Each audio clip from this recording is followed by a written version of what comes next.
Hey friends, do you feel stuck in your English learning? Maybe you study grammar, write exercises, memorize vocabulary, but still struggle to speak. The good news is, there's a simple solution that works like magic: listening. Today, I'm going to show you how listening every single day can completely transform your English, how you think, how you speak, and even how you feel about English.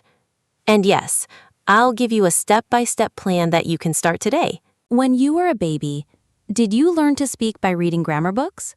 Of course not. You listened first. For months, you disliked only listening before you said a single word. Listening is how your brain builds a natural connection with the language. When you listen, you are learning pronunciation, grammar, rhythm, and even culture, all at the same time, without effort. Think about it. If you listen to native English every day, your brain starts copying it. You don't just learn English, you absorb it. For example, if you listen to the phrase "I'm gonna go" many times, your brain remembers the sound, not just the words. Next time, you'll naturally say "I'm gonna go" instead of "I am going to go." Listening is the first step of learning any language. Before a child speaks, they spend months listening to their parents, friends, and surroundings. Our brain learns patterns of sounds, words, and grammar just by hearing them again and again.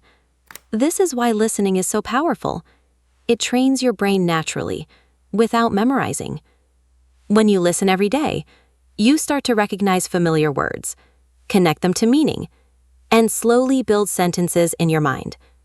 Even if you don't speak at first, your brain is storing information silently. This is how you start to think in English, without translating from your native language. Listening is not just a skill.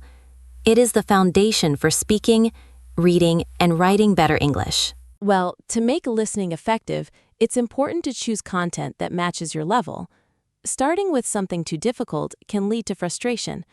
Beginners can try simple podcasts, kids' audiobooks, or slow English news.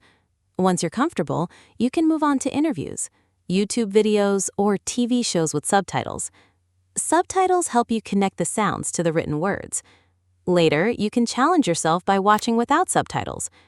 It's also helpful to explore different accents, like British, American, or Australian, to improve your understanding of various pronunciation styles. There are two types of listening: passive and active. Passive listening means playing English audio while doing something else, like cleaning or walking. This is good for getting used to the sound of English. But to really improve, you need active listening. Sit down with a notebook, play a short clip, and try to understand every sentence. Pause and repeat difficult parts. Write down new words and search for their meaning. You can also use shadowing. Listen to one sentence and immediately repeat it, copying the speaker's pronunciation and tone. This will train your mouth to speak naturally and improve your accent. Active listening takes effort, but it is the fastest way to improve fluency. Consistency is more important than the amount of time. Listening for 15 minutes every single day is better than listening for 2 hours only once a week. Make listening part of your daily routine. For example, listen to an English podcast while exercising, play an audiobook while cooking, or watch a short video before bed. Use your phone to create reminders so you never miss a day. The key is to build a habit that becomes automatic. At first, you might not understand much, but do not give up. Your brain is like a sponge. It is soaking up sounds and patterns even when you don't notice. After a few months, you will see a big difference.